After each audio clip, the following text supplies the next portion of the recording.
The truck stopped without warning, and Marguerite Deschamps felt the cold before she saw it.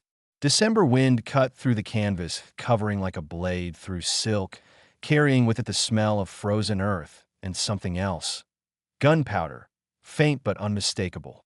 She had been blindfolded for the last hour of the journey, but now a rough hand pulled the cloth away, and she blinked in a darkness broken only by distant lights and the silver gleam of Lake Ontario stretching toward an invisible horizon.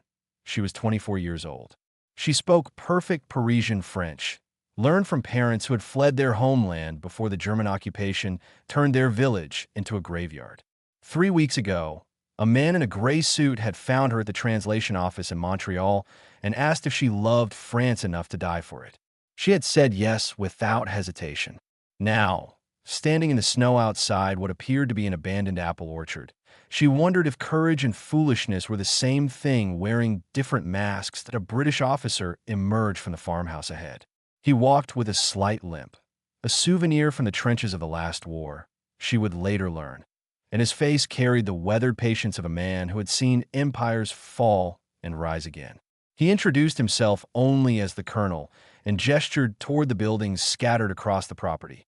Barracks, storage sheds, and strange wooden towers rising against the night sky, like gallows waiting for their purpose. "Welcome to the farm," he said. "Forget your name. Forget your past.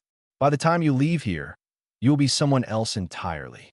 Camp X had no official existence.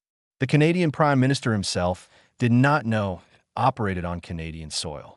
Established just one day before Japan's attack on Pearl Harbor drew America into the war, the facility served a single purpose: transforming ordinary people into weapons. The British Special Operations Executive ran the training program, but recruits came from everywhere: the American Office of Strategic Services, the FBI, resistance networks across occupied Europe, and civilians like Marguerite, who carried rage in their hearts and nothing left to lose. The first week nearly destroyed her. She crawled through frozen mud while instructors fired live ammunition inches above her head, the bullets close enough that she felt their heat against her scalp. She memorized codes until the numbers invaded her dreams. She learned to pick locks, forge documents, and read a map in total darkness by touch alone. But it was the combat training that truly broke her down and rebuilt her into something new. His name was William Fairbairn, though the recruits called him Dangerous Dan. At 57 years old, he looked like someone's grandfather, small, unassuming, with spectacles and a gentle voice. But his arms and hands were covered in scars from 30 years of street fighting in Shanghai, where he had served with the municipal police and survived over 600 violent encounters. He had developed his own fighting system called Defendu, and he had come to Canada to teach young people how to kill. "Forget everything you know about fighting," Fairbairn told them on the first day, standing in a freezing barn beside a straw dummy dressed in a German uniform. "Your enemy will not bow. He will not wait for you to ready yourself. He will try to kill you, and he will use every foul method available. So will you. Get down in the gutter. Win at all costs. There's only one rule: kill or be killed." Marguerite discovered she had a talent for violence. The realization disturbed her more than the training itself. When Fairbairn demonstrated how to sever a man's windpipe with a single strike, her hands remembered the movement perfectly. When he showed them the silent killing techniques, how to approach a sentry from behind, how to use the Fairbairn Sykes fighting knife to pierce the subclavian artery before the victim could scream, she absorbed the knowledge like water into dry earth. She was not alone. A Polish-Canadian miner named Thomas Wojcik trained beside her, his massive frame hiding a gentle soul that struggled with the killing lessons. An American named James Harwood brought confidence that bordered on arrogance, believing his Yale education prepared him for anything. They were wrong about each other in the beginning. They would learn. News of Pearl Harbor reached them on their second night. America had entered the war. The instructors grew more urgent, the exercises more brutal. Somewhere across the Atlantic, the Hydra radio tower at Camp X pulsed with encrypted messages from agents behind enemy lines. Desperate transmissions from resistance fighters begging for help, for weapons, for trained operatives who could teach them to fight back that on her final night of basic training, Fairbairn handed Marguerite a knife. The blade gleamed in the lamplight, perfectly balanced, double-edged, designed for one purpose only. "You have what it takes," he said quietly. "But wanting it and having it are different things. Soon you must choose." She looked at her reflection in the steel. The woman staring back was a stranger. Outside, the frozen lake held secrets beneath its surface. So did she. The straw dummy wore a German officer's uniform, complete with iron cross and the twin lightning bolts of the SS. Fairbairn circled it slowly, his movements those of a predator sizing up prey, while 20 recruits watched in the frozen silence of the barn. Outside, February snow fell on Lake Ontario, but inside, the air felt thick with anticipation and dread. "Tonight," Fairbairn said, his voice barely above a whisper, "you learn to kill without sound." He moved faster than seemed possible for a man approaching 60. One moment, he stood 2 meters from the dummy. The next, his knife had opened its throat and pierced its heart in a single fluid motion. He had not made a sound. Not a footstep, not a breath, not the whisper of blade against cloth. "The subclavian artery," he explained, pointing to the first wound. "Your enemy cannot scream if his blood is leaving his body. You have 3 seconds before he collapses. In those 3 seconds, you lower him silently to the ground. You hold him like a lover while his life drains away. Do you understand?" No one spoke. No one needed to. The weeks that followed transformed Marguerite in ways she had not anticipated. The woman who had arrived at Camp X with rage and determination now moved through the world differently. Always watching exits, always calculating distances, always aware of the vulnerable points on every human body she encountered. She had become what Fairbairn called a weapon that walks. She trained constantly with Thomas Wojcik, the Polish-Canadian miner whose bulk disguised a sharp tactical mind. Their partnership surprised them both. Where Marguerite excelled at infiltration and close combat, Thomas possessed an almost supernatural ability to read terrain and anticipate enemy movements. Together, they completed exercises that broke other pairs. James Harwood, the American, struggled. His confidence had shattered against the reality of Camp X's training, and he spent extra hours with Fairbairn, learning and relearning techniques until his hands bled. Something harder was replacing his arrogance, something useful. The camp's Hydra Communications Center became Marguerite's obsession. The massive radio tower handled encrypted traffic between London, Washington, and occupied Europe, processing thousands of messages daily. One night, an operator showed her a decoded transmission from Lyon. A resistance cell had been betrayed. 40 fighters arrested. 38 executed within the week. 2 survivors remained, waiting for help that might never come. "We need someone there," the operator said.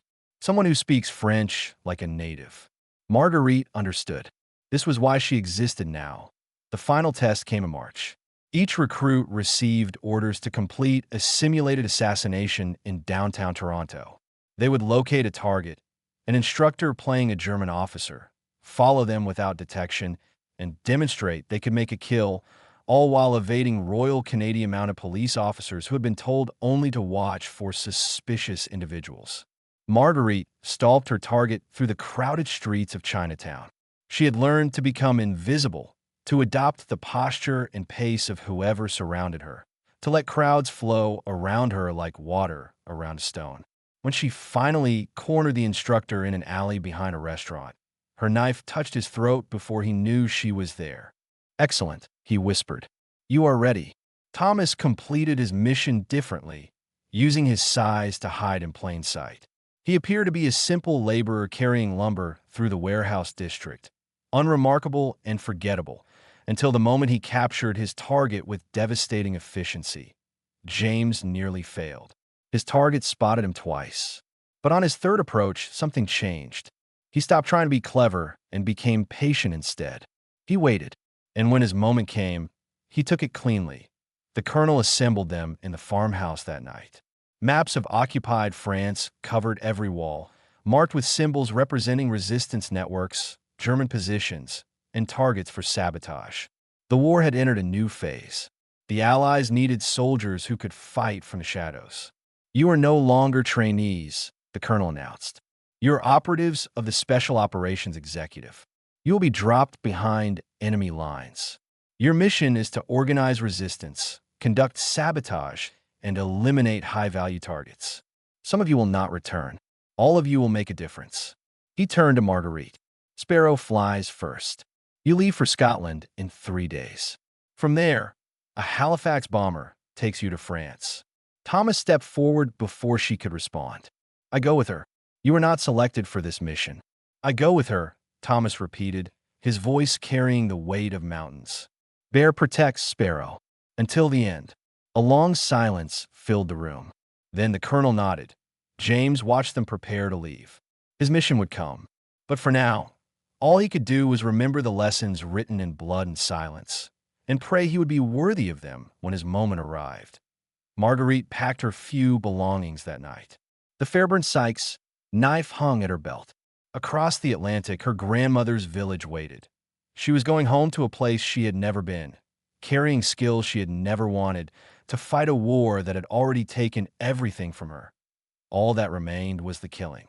The Halifax bomber shuddered through flak-torn clouds at 3,000 meters, and Marguerite pressed her back against the freezing fuselage, counting the seconds between explosions. German anti-aircraft batteries had found their altitude.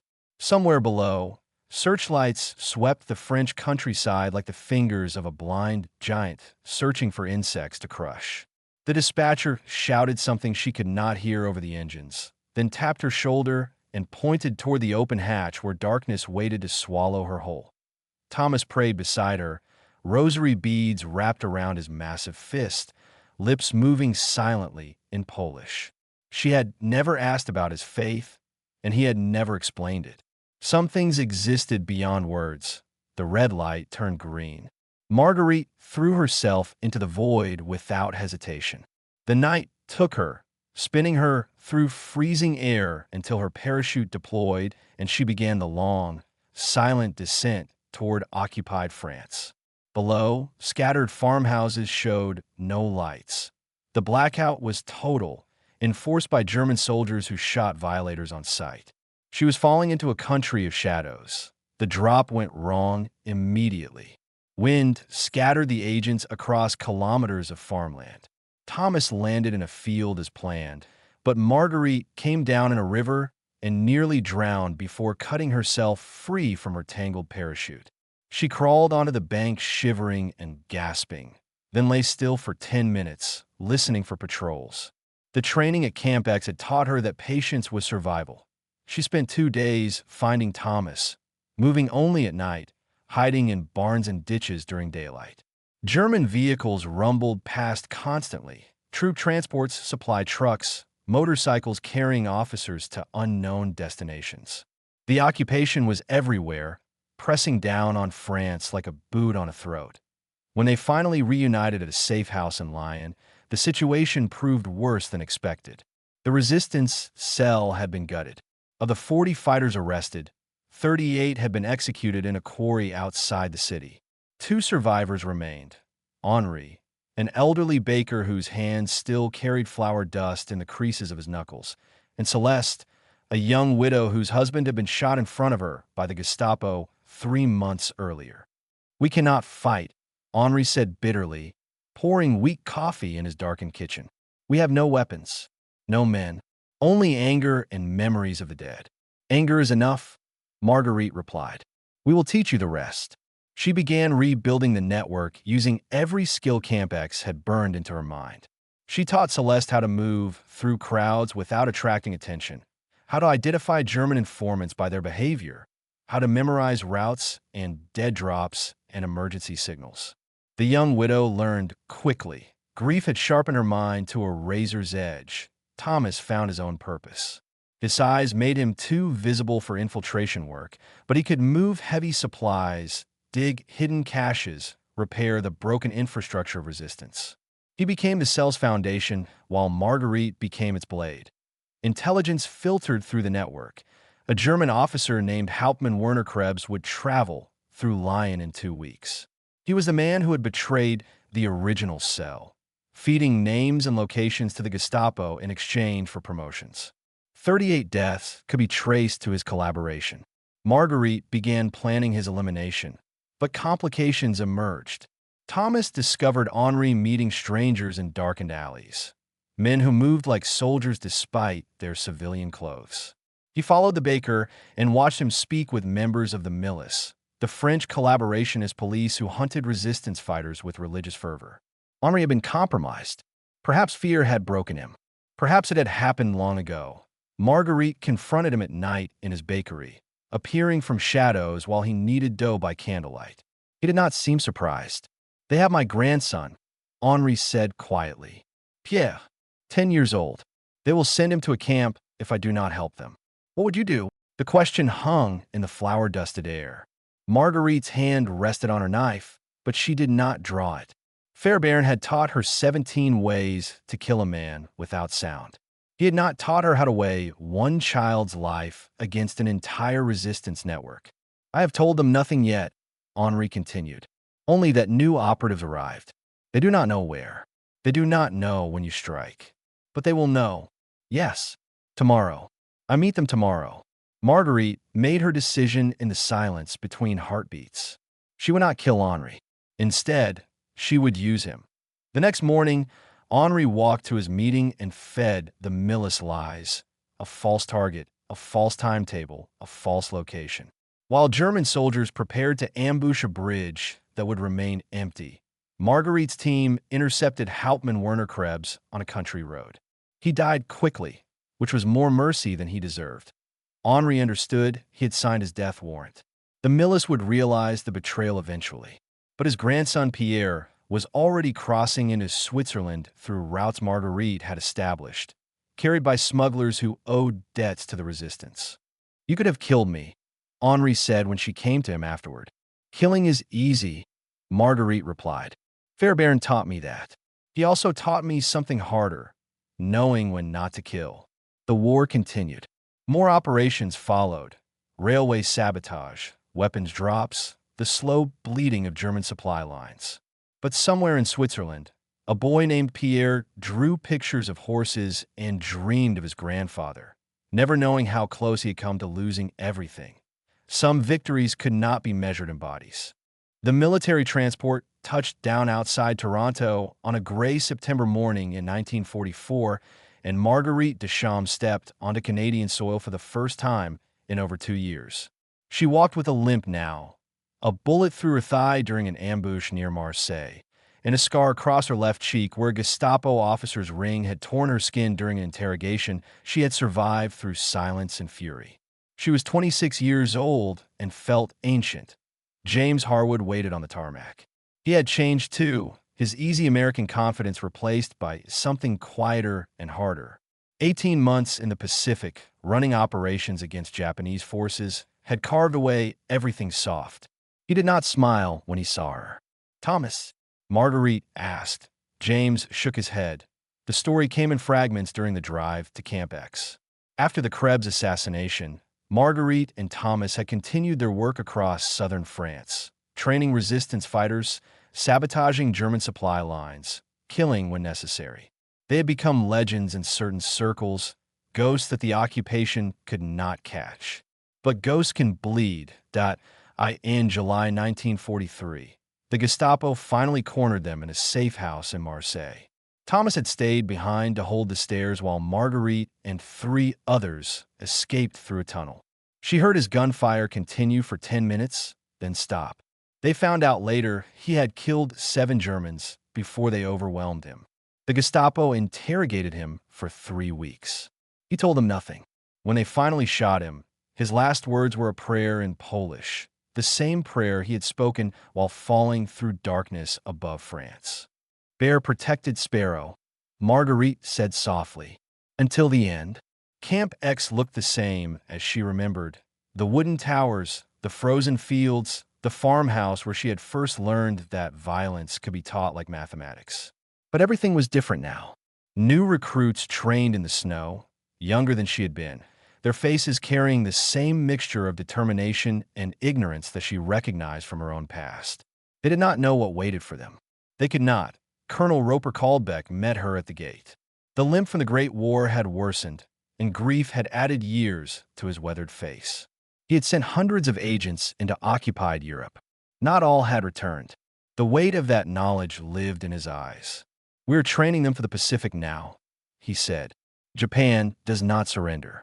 The fighting there makes Europe look civilized. Why am I here? Because I need instructors. Fairbairn is too old. The others have moved on or died. The war needs new teachers, people who have done what these recruits will be asked to do." Marguerite watched a young woman struggle to climb the jump tower. She fell, picked herself up, tried again. Something in that stubborn refusal to quit reminded Marguerite of herself. Before France, before the killing, before she learned that survival and victory were not the same thing. "I came here to learn how to kill," she said. "I did not expect to learn so much about death." She began teaching the next morning. Not just the techniques, those were documented in manuals that would be classified for decades, but the harder lessons that could not be written down. How to live with the faces of people you killed appearing in your dreams. How to carry the weight of comrades who died because of decisions you made. How to remain human in circumstances that demanded you become a monster. She taught them Celeste's steadiness, the young widow from Lyon who had become one of the most effective saboteurs in France before the Gestapo captured her in early 1944. Celeste had chosen a cyanide capsule rather than interrogation, dying on her own terms rather than risk betraying the network. Marguerite had given her that capsule. She still wondered if it had been mercy or murder. She taught them Henry's lesson, that compassion was not weakness, that sometimes the harder choice was letting someone live, that the measure of a soldier was not just who they killed, but who they chose to spare.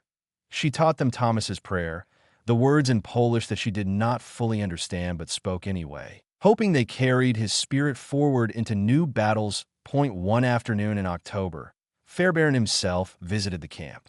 He was nearly 60 now, his body finally surrendering to the decades of punishment he had demanded from it. He found Marguerite cleaning weapons in the barn where he had once taught her to kill. "You're different from the girl who came here," he said. "I hope so. I taught you to destroy, to tear down. But you learned something I could not teach. You learned to build." He placed something in her hands. His knife, the original Fairbairn Sykes that he had carried through Shanghai's streets and Scottish training camps and this frozen farm by the lake. The blade held more history than any museum piece. "This is for protecting now," he said quietly. "Remember that." The war ended in August 1945. Camp X was decommissioned. Buildings were demolished. Records disappeared into classified archives or were destroyed entirely. By 1969, nothing would remain except a monument and memories that grew more uncertain with each passing year. Marguerite stood where the farmhouse had been, watching snow cover the bare earth. She thought of Thomas, buried in an unmarked grave somewhere in France. Of Celeste, whose body was never recovered. Of Henri, who died of a heart attack after liberation but lived long enough to hold his grandson Pierre one last time. Of James, returning to America carrying secrets he would never share with his family. Between 500 and 2,000 agents had trained at Camp X. The records were too scattered to know exactly. Many had died behind enemy lines, tortured and executed without recognition. Those who survived received no medals, no parades, no acknowledgement of what they had sacrificed. Some things could not be taught. They could only be lived. Marguerite walked away from the empty field, Fairbairn's knife in her pocket, everyone she had lost carried in her heart. The hidden Canadian farm had given up all its secrets. The war was over. The memories would last forever.